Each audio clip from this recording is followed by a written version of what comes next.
Bom dia, graça e a paz do Senhor, queridos. Quero te convidar nesse momento, antes de nós iniciarmos o nosso culto de EBD, que você pegue a sua Bíblia, esteja com ela na sua mão, seja a sua Bíblia a tradicional, em papel, seja no seu smartphone, mas eu gostaria de convidar que você acompanhasse. Como escola bíblica, nós estaremos aprendendo um pouco mais da palavra. Eu gostaria que você também acompanhasse essa palavra na sua casa, onde você está. E antes disso, eu quero fazer mais uma oração para nós podermos iniciarmos esse culto nessa manhã. Feche seus olhos. Pai, pedimos a Tua graça, Senhor, pedimos a Tua direção e que Teu Espírito Santo possa estar nesse momento abrindo, ó Deus, os ouvidos dos corações daqueles que me ouvem. Que o Senhor possa falar às suas vidas. Que o Senhor possa transmitir aquilo que o Senhor tem para esta manhã, para o teu povo, em nome de Jesus. Amém. Amém, queridos. Não tem como nós sairmos, nós estamos vivendo um momento atípico, estamos vivendo um momento que as pessoas não sabem muitas vezes o que fazer, qual voz ouvir, e nesses dias nós estamos ouvindo muitas vozes. Muitas vozes estão surgindo de todos os lados, ao ponto de estarmos um pouco perdidos, porque o que as pessoas querem, o que as nações querem, é ter uma voz que lhe dê segurança, uma voz que lhes dê um direcionamento e um futuro bom, um futuro certo. Ao ponto de chefes de Estado no mundo todo, alguns, claro, estarem buscando nos cristãos, buscando em Deus, alguma direção. Você que acompanha as notícias pelas redes sociais, pelos canais de redes sociais, você vai ver, você consegue enxergar essas coisas, porque a grande mídia não mostra, mas as redes sociais têm mostrado. E isso me faz lembrar, isso não é novo.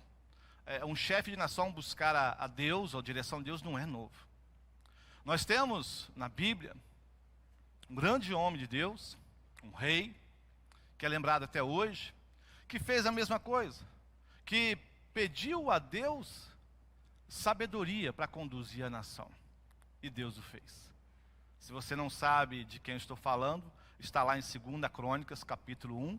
Você pode aproveitar em casa nesse momento. Leia. Assim que você, descobrir quem é. Eu sei os feitos desse rei. Vai postando aí. Vai comentando, participe conosco. Nós estamos ao vivo. E gostaria que, eu sempre, para quem conhece, a escola bíblica sempre foi muito participativa. Mas mesmo estando longe de vocês fisicamente, mas estou tão perto que estou dentro da casa de vocês nesse momento. Então gostaria também que vocês participassem nesse momento conosco. Amém? E esse rei, ele buscou o Senhor, buscou sabedoria, pediu sabedoria a Deus para conduzir o seu povo. O problema é que o mundo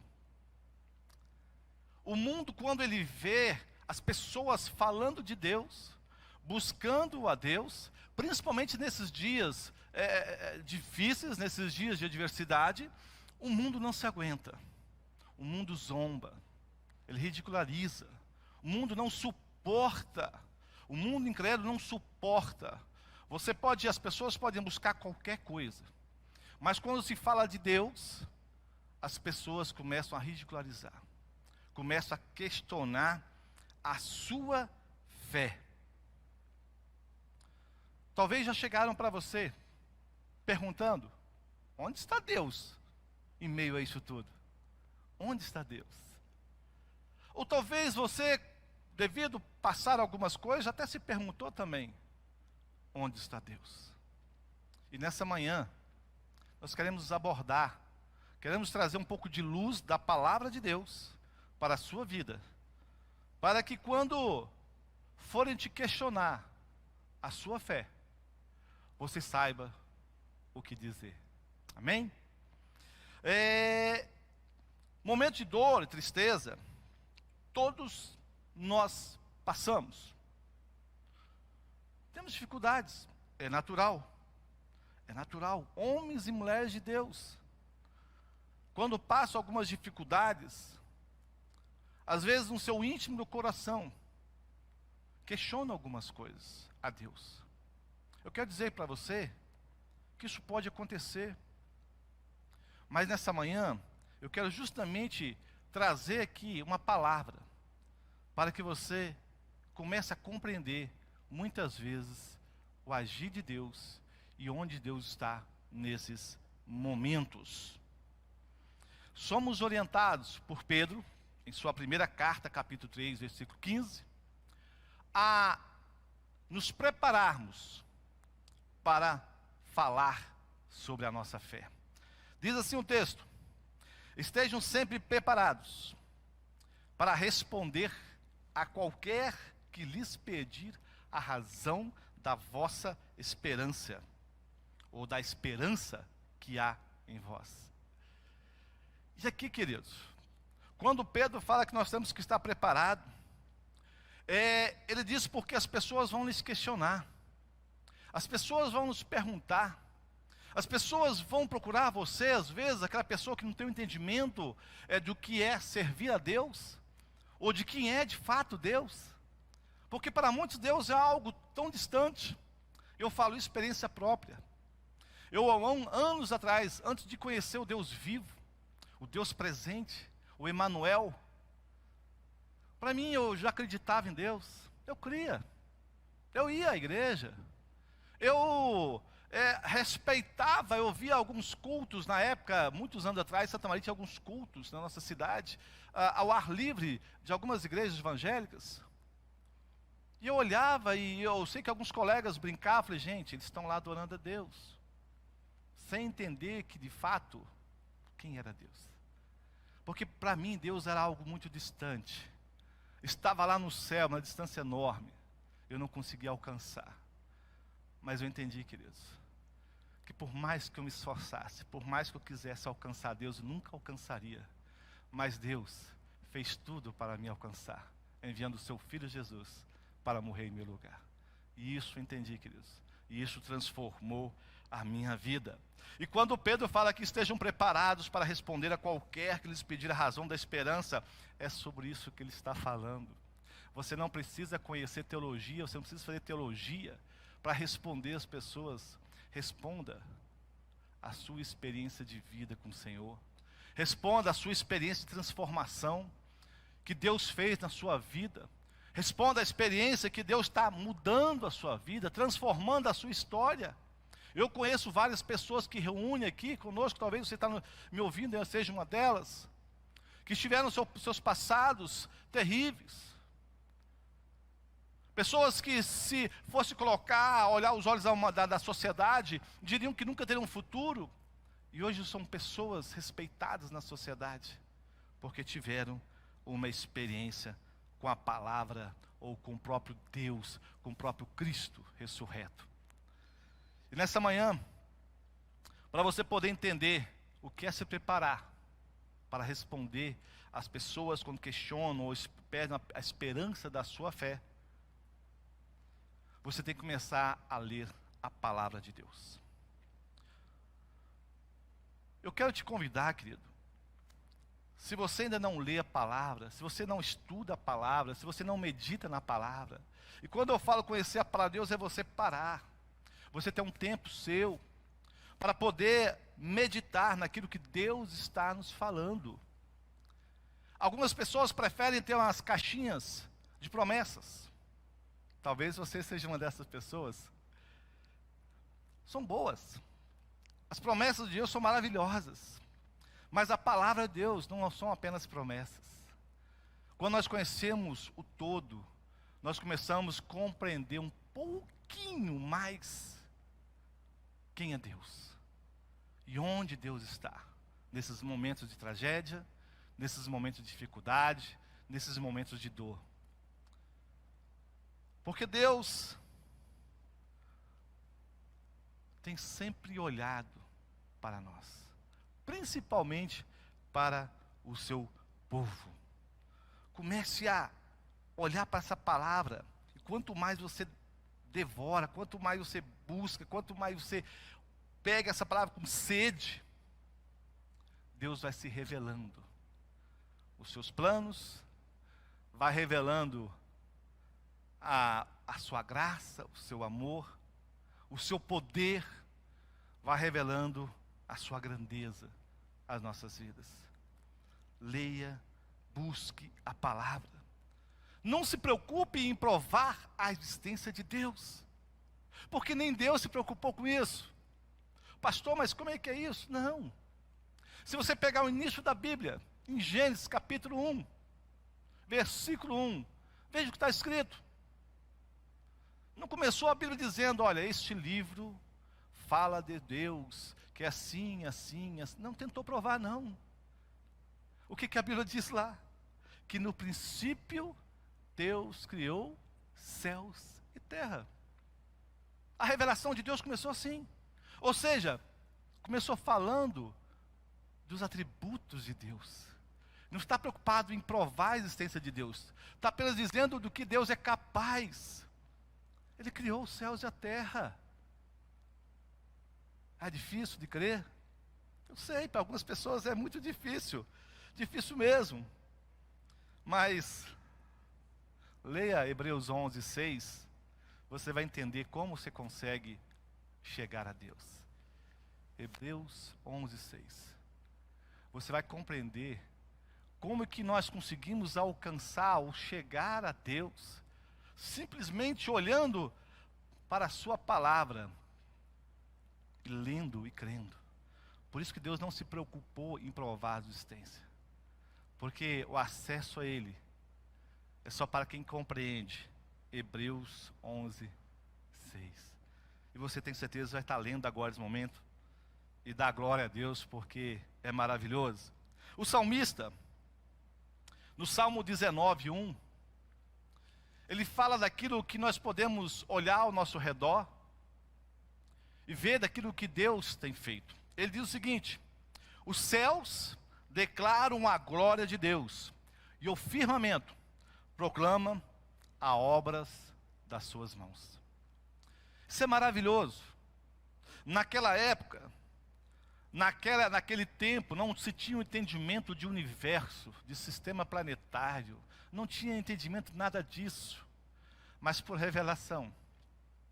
Aqui Davi, quando ele fala isso, ele está falando da grandeza de Deus. Porque como seria possível isso simplesmente surgir do nada? Lembre-se, nessa manhã nós estamos falando de que forma, ou como você responder a alguém que questiona a sua fé. Seria impossível para as pessoas compreenderem até hoje a dificuldade de compreender a questão do universo. Mas de forma poética, Davi descreve. E é uma coisa interessante. Eu sei que você que fez faculdade, ou está fazendo, é aprendido de forma diferente. Se fala de uma grande explosão que criou todo o universo. Mas me acompanhe no raciocínio. Vamos ser simples. É preciso ter mais fé para acreditar que a partir de uma explosão, tudo se formou, e cada qual planeta, sol, estrela no universo, estivesse no seu lugar, sincronizado, funcionando perfeitamente, e aqui na Terra, onde nós vivemos, as coisas funcionarem da forma que funcionam, a partir de uma explosão. Eu quero te contar uma pequena ilustração, o qual eu vi uma vez, eu li, e eu achei muito interessante. Seria a mesma coisa que nós acreditarmos que alguém pegou uma grande caixa, tipo um container, jogou várias letras do alfabeto dentro dessa caixa, chacoalhou, balançou, depois explodiu aquilo e surgiu uma biblioteca. Eu prefiro acreditar que teve alguém que escreveu vários livros, com vários títulos, vários segmentos diferentes. organizou e colocou na biblioteca. Eu não consigo imaginar que a partir de uma grande explosão de várias letras se consegue formar uma biblioteca. Dessa forma, querido, não tem como, tem que ter muito mais fé para acreditar de que o mundo surgiu de uma explosão do que da mão de Deus. São formas de nós fortalecermos a nossa fé. São formas de nós entendermos um pouco aquilo que Deus tem feito. E Deus, tudo o que Ele faz, Ele não faz sem pensar. Quando Deus faz alguma coisa, Ele está planejando. E a sua vida, Deus tem um plano para ela. Deus tem um plano desde antes de você nascer para a sua vida.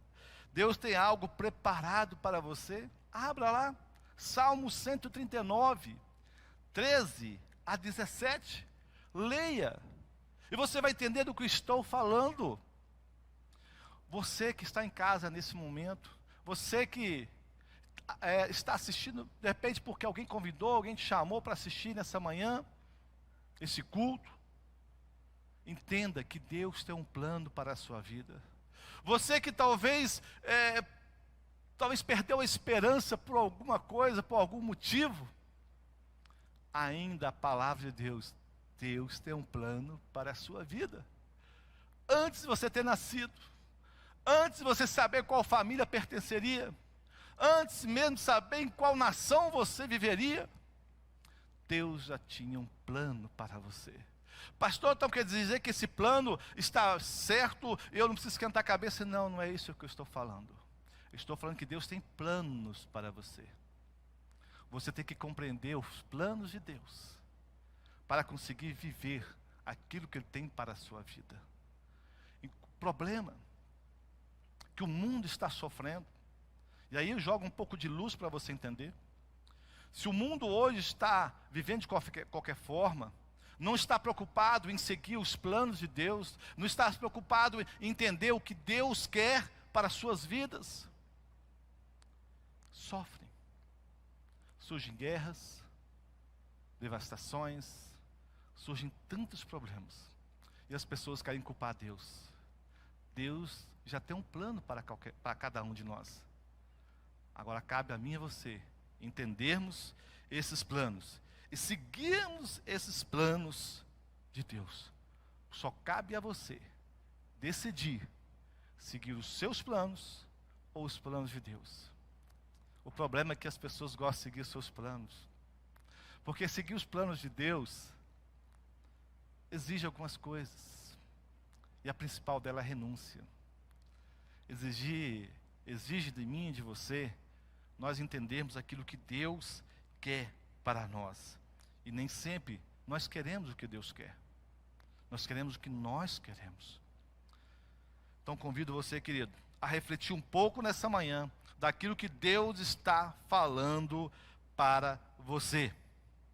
O problema é que as pessoas vivem conforme os seus planos, fazem o que querem, fecham os seus negócios por conta própria, fazem escolhas levadas simplesmente por suas próprias vontades, seus corações. E depois, quando a coisa não está indo bem, e aí clamam a Deus, pedem: Deus abençoa esse negócio que eu fiz, Deus abençoa esse relacionamento que eu entrei, Deus abençoa, Senhor, isso ou aquilo. Querido, nós temos que aprender a pedir a bênção de Deus, a direção de Deus, antes de tomarmos essas decisões.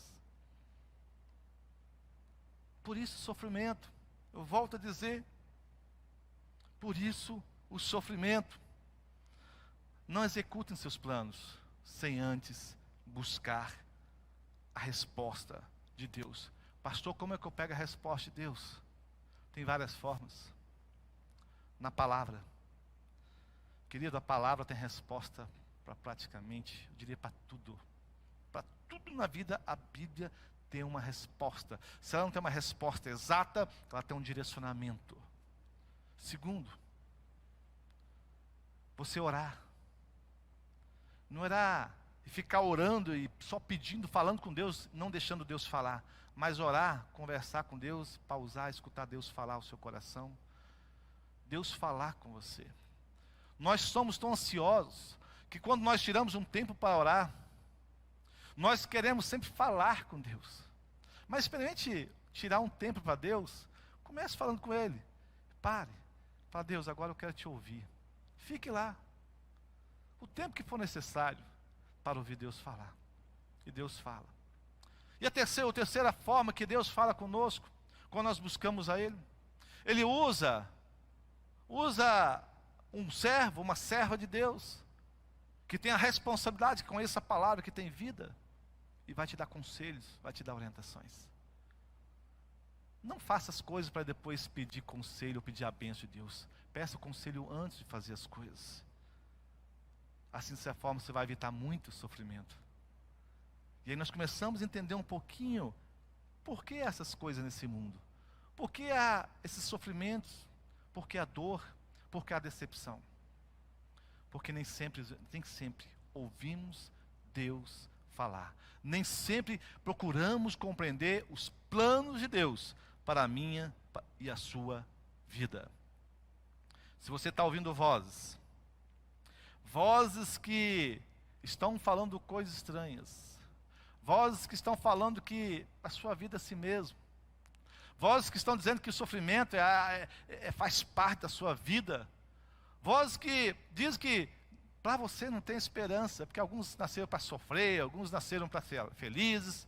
Em nome de Jesus Cristo, na autoridade do Senhor, repreenda essa voz, porque independente de onde esteja vindo, pode ser um amigo, pode ser um colega, pode ser um parente, mas ela está sendo gerada no inferno. Em nome de Jesus, porque o que Deus tem para mim e para você é bom. O que Deus tem para mim e para você é esperança e um futuro, queridos. Lá está em Jeremias 29. Deus tem um melhor para mim e para você. Não aceite essas vozes do inferno. Em nome de Jesus. Mas às vezes, você com certeza já ouviu de alguém te questionando. Você está na igreja, você está servindo a Deus, você está buscando, você participa de oração. E aí te pergunto, ou te questiono, por que isto ou aquilo não deu certo em sua vida? Ou porque nessa ou naquela área você não foi bem sucedido? Ou talvez, por que você está passando por isso? São perguntas que nós ouvimos. São perguntas que, no dia a dia, neste mundo, nós ouvimos. Lembra-se de Jó? Jó, segundo a palavra de Deus, Satanás foi até a Deus. E chegou lá, e Deus falou assim: você tem visto meu servo Jó? Homem íntegro, justo. E aí Satanás chega para ele e fala: mas, Senhor, é muito fácil. O cara é rico, tem uma família maravilhosa, tem amigos, está muito bem. E aí Deus, conhecendo o seu servo, fala: olha, se você acha que Jó me serve só por isso, eu te dou autoridade para mexer em tudo, menos na vida dele. E para quem conhece a história de Jó, sabe o que aconteceu. E Jó permaneceu firme. Jó ficou firme. Os amigos começaram a questionar Jó. Querido, quando você estiver passando por algum problema, estiver passando alguma dificuldade, estiver passando alguma situação de adversidade, até os amigos vão te questionar. Mas lembre-se de uma coisa: Deus nunca te abandonará. Deus nunca te abandonará. Assim como Jó, Deus viu o que estava acontecendo, mas Ele preservava a vida de Jó.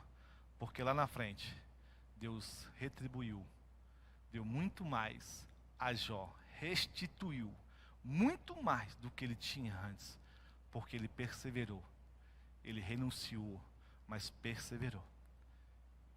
E assim vai ser na sua vida, se você estiver passando por algum motivo, por alguma situação semelhante. Se você crer, se você permanecer firme na presença do Senhor, o Senhor é fiel contigo, querido. O Senhor é fiel contigo. Então, querido, entenda, é importante você conhecer toda a Bíblia. Porque quando nós conhecemos toda a Escritura, nós conhecemos essa história, essas passagens, e nós entendemos que nós podemos passar sim por dificuldades. Mas há sempre esperança. Há sempre um Deus vivo, lutando e nos guardando. Lutando por nós e nos guardando. E esse Deus está contigo. Se você tem buscado, se você tem o servido, se você tem realmente aberto, renunciado a algumas coisas na sua vida e procurado viver os planos dele, porque os planos dele vão se realizar na sua vida, em nome de Jesus. Mas as pessoas às vezes questionam, mas pastor, como é possível um cristão passar por dificuldades? Como é possível um cristão sofrer? Cuidado com as vozes que você tem ouvido. O diabo é muito esperto. O diabo começou a perseguir a igreja lá na época de Jesus, na época dos apóstolos, matando seja através da cruz, crucificado, através da espada, através das arenas, lançado como espetáculo para o mundo. Muitos cristãos morreram. Muitos cristãos morreram. Sofreram. Só que com o passar dos anos, e na época mais recente, nessa geração, o diabo ele tem visto que não tem conseguido enfraquecer a igreja. Ao contrário, quanto mais perseguia, quanto mais batia, quanto mais matava, mais pessoas se convertiam. Porque olhavam para aquelas pessoas morrendo e às vezes cantando, agradecendo a Deus. Não entendiam o que as pessoas estavam vivendo. E queriam experimentar a mesma coisa. E as pessoas foram se convertendo. E o diabo mudou a tática. Já que eu não posso através da morte, eu vou me infiltrar. Vou me infiltrar no meio do povo de Deus. E vou começar a ensinar algumas coisas diferentes daquilo que está na palavra de Deus. E as pessoas têm entendimento, algumas pessoas, alguns cristãos.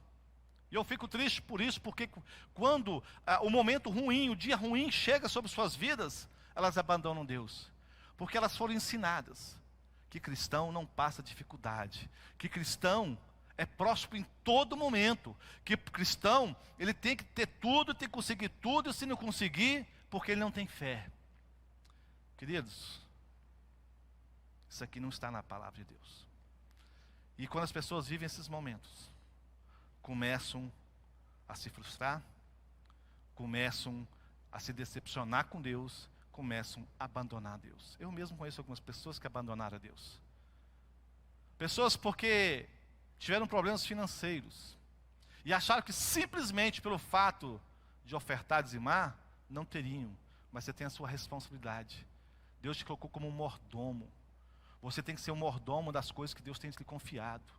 Deus é fiel naquilo que fala em relação a ofertas e dízimos. Eu sou testemunha. Em breve estarei contando um outro testemunho aqui recente, de poucos dias atrás. Um propósito que eu fiz com Deus.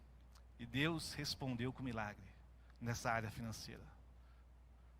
Queridos, nós temos que entender quais são os planos de Deus. Os planos de Deus. Porque nós vamos entender onde Deus está. Quando as pessoas te perguntarem, onde está o seu Deus? Quando você se encaixa e começa a viver os planos de Deus, você vai saber responder isso tranquilamente, sem problema algum. E eu quero te fazer um desafio com as vozes que você ouve. Vozes que você ouve às vezes se dizendo evangelho, se dizendo palavra de Deus. Faça como nossos irmãos bereanos. Não sabe quem são? Busque lá em Atos 17, 11. Leia em casa sua Bíblia. Você vai entender o que esses irmãos faziam. A Bíblia chama eles de nobres. Eles eram nobres. Eram pessoas que se destacavam entre os crentes, os bereanos. Leia na sua palavra, na sua Bíblia em casa. Você vai entender qual é a orientação de Deus para nossas vidas hoje. Sejamos como os irmãos bereanos. Precisamos entender que no reino de Deus, as coisas não funcionam como no mundo natural, ou como nesse mundo. Você quer ver? No mundo natural, nesse mundo, quanto mais você recebe, melhor. Quem não quer? É melhor. Mas no mundo de Deus, no reino de Deus é diferente. No reino de Deus, e quanto mais mais bem-aventurado é dar do que receber. É o inverso. Enquanto nesse mundo você dá. Para mim, né? Me dá. No reino de Deus, toma. No mundo, grande e poderoso são aqueles que têm muitos à sua disposição, a seu serviço. Esses são os grandes e poderosos. No reino de Deus, é o que mais serve, não que estão sendo servidos. Eu quero que você entenda, para poder responder, onde está Deus nesse momento. E se você está acompanhando essa palavra, o Espírito Santo está falando no seu coração, eu tenho certeza que ao final dessa mensagem, você vai saber responder. No mundo, bem-sucedido é se dar bem em tudo, não importa o preço. Nós vemos pessoas alcançando sucesso às custas de outros, pisando sobre a vida dos outros, fazendo negócios ilícitos.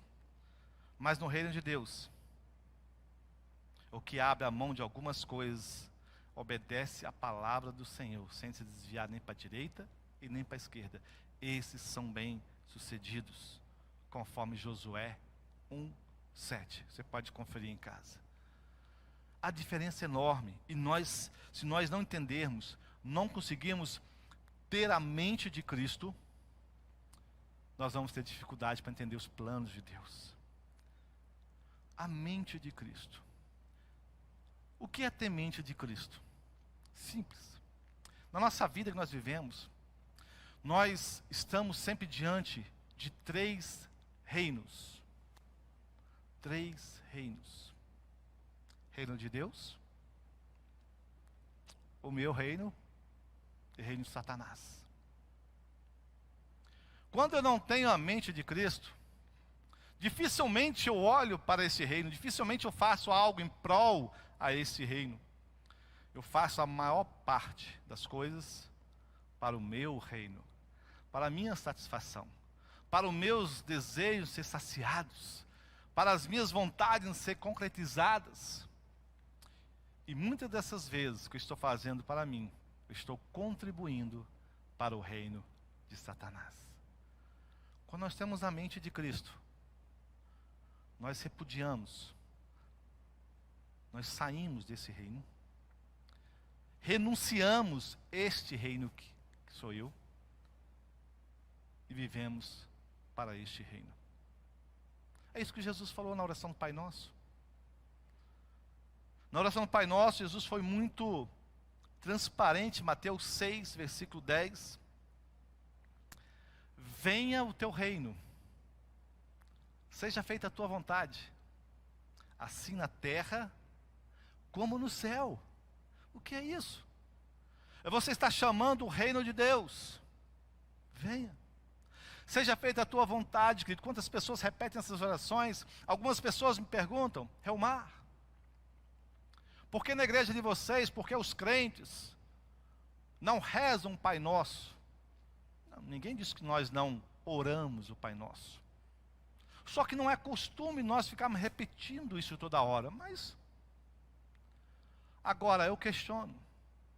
Você quando ora o Pai Nosso, você sabe o que está orando? Aqui está dizendo, não seja feita a minha vontade. Eu vejo pessoas orando o Pai Nosso, e estão fazendo suas vontades, torto e direito, sem se esquentar a cabeça, sem se preocupar quais são os planos de Deus para as suas vidas, porque elas são donas das suas próprias vidas. Nós temos que refletir, temos que parar, nós temos que ter a mente do reino de Deus. enquanto alguém tiver a mente terrena, não entenderá a forma de Deus agir e questionará a sua existência. É natural. Mas para você que tem a mente de Deus, você que serve a Cristo, você que entende em relação a esses 3 reinos, eu quero dizer uma coisa: o aferidor da sua fé não são as suas conquistas, mas as suas renúncias. Pastor, como é que é isso? O aferidor da sua fé não são as suas conquistas, mas sim as suas renúncias. Conquistas, muitas pessoas podem conquistar muitas coisas, se esforçando, irão conquistar muitas coisas. Não precisa ter Deus para conquistar muitas coisas. Agora, para renunciar, precisa estar cheio do Espírito Santo.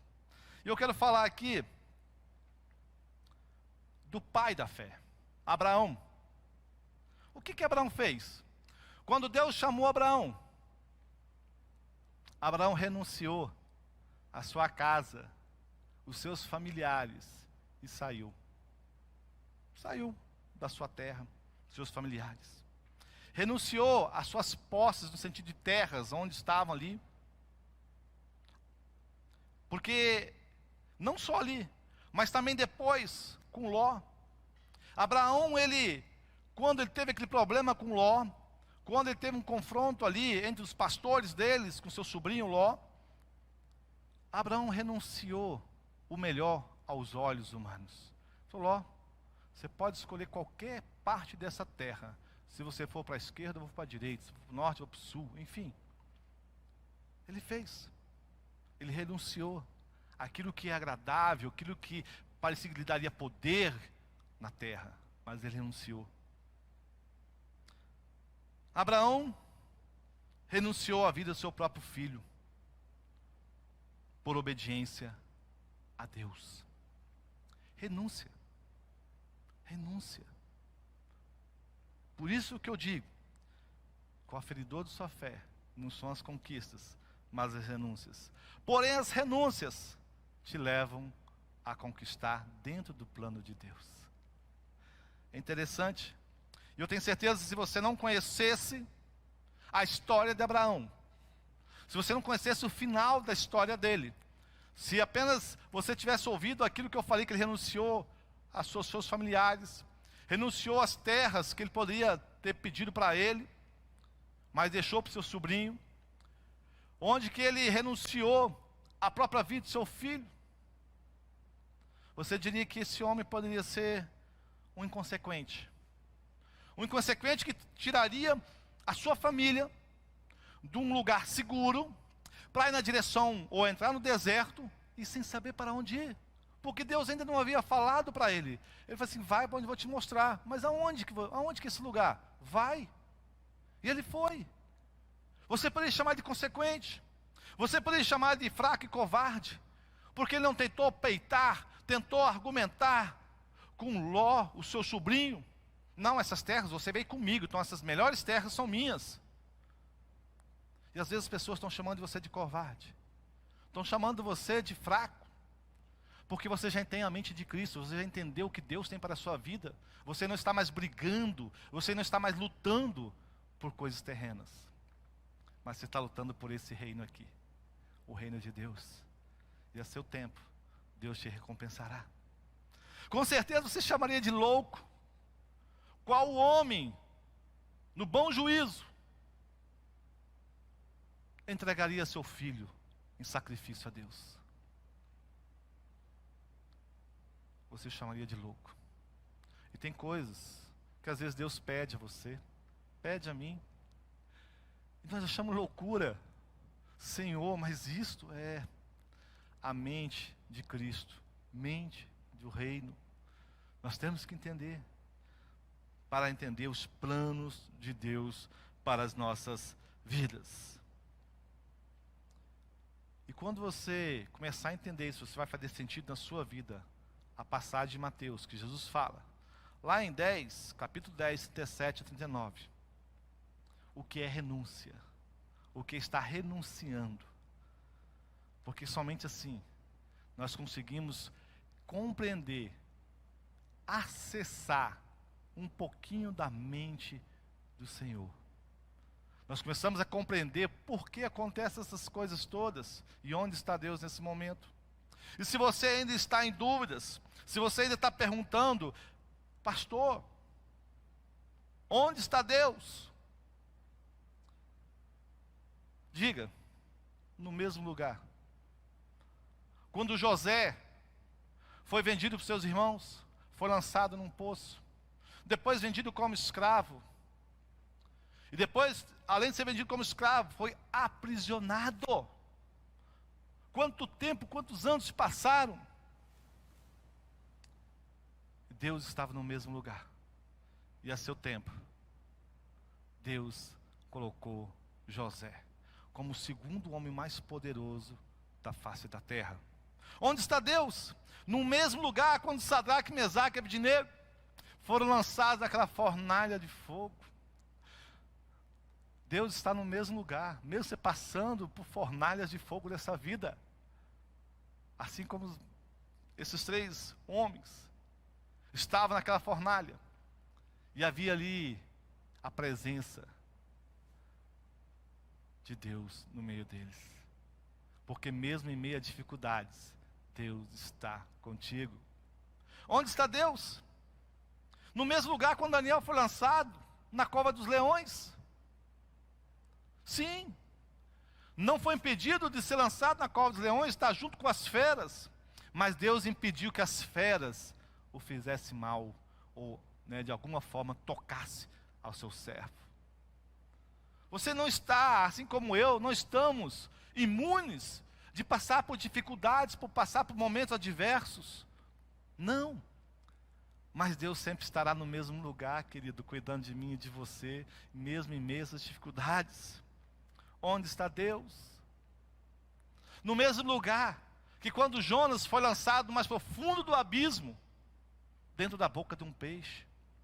No mesmo lugar, guardando a vida dele, tratando, trabalhando na vida de Jonas, para depois ele levar a palavra de Deus e salvar uma cidade. Então não se questione, não permita que vozes do inferno ponha dúvida no seu coração, na sua vida. Onde está Deus? Porque você está passando um momento difícil.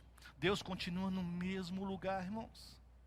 E se alguém continuar insistindo, perguntar a você onde está Deus na sua vida, responda a ele, no mesmo lugar que quando seu filho Jesus Cristo estava pregado naquela cruz, estava permitindo que o seu plano se realizasse na totalidade para a salvação da humanidade. Queridos, não há mais nada para nós questionarmos a Deus.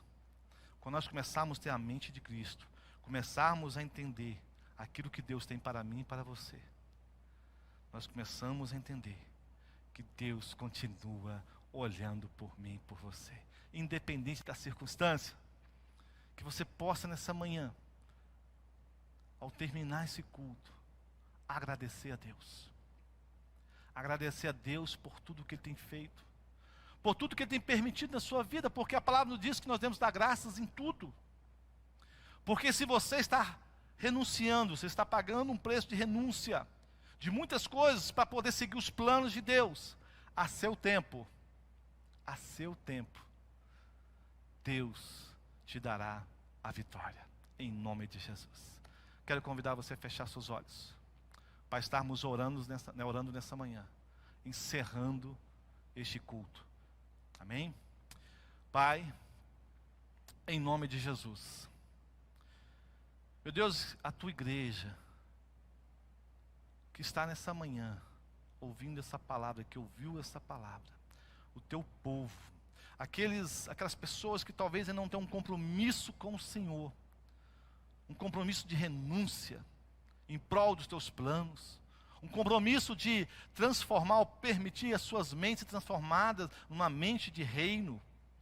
Meu Deus, que o Senhor possa estar abençoando essas vidas, fazendo com que compreendam, Senhor, a tua grandeza, para que compreendam, ó Deus, a tua majestade, Senhor. Compreendo, ó Deus, o teu domínio sobre todo o universo. Ó Deus, e o teu agir de forma sobrenatural.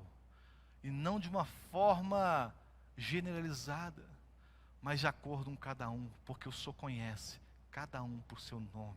O Senhor conhece cada um no seu lugar, na sua casa, no seu trabalho. Meu Deus, que o Senhor possa fortalecer o teu povo, possa nesse momento, ó Deus, ó Pai, encher, ó Deus, da presença do teu Espírito Santo. Ó Deus, que sejam, ó Deus, em momentos como vivemos, momentos de trevas, momentos de escuridão, sejam luzeiros, sejam lâmpadas, sejam lanternas para os perdidos, que possam ver as suas vidas e possam parar de questionar, porque estarão vendo a tua presença na vida do teu povo, em nome de Jesus. Meu Deus, dê um abençoado domingo para o teu povo. Ó Deus, que as tuas bênçãos, a tua graça, o teu amor esteja sobre cada um, em nome de Jesus.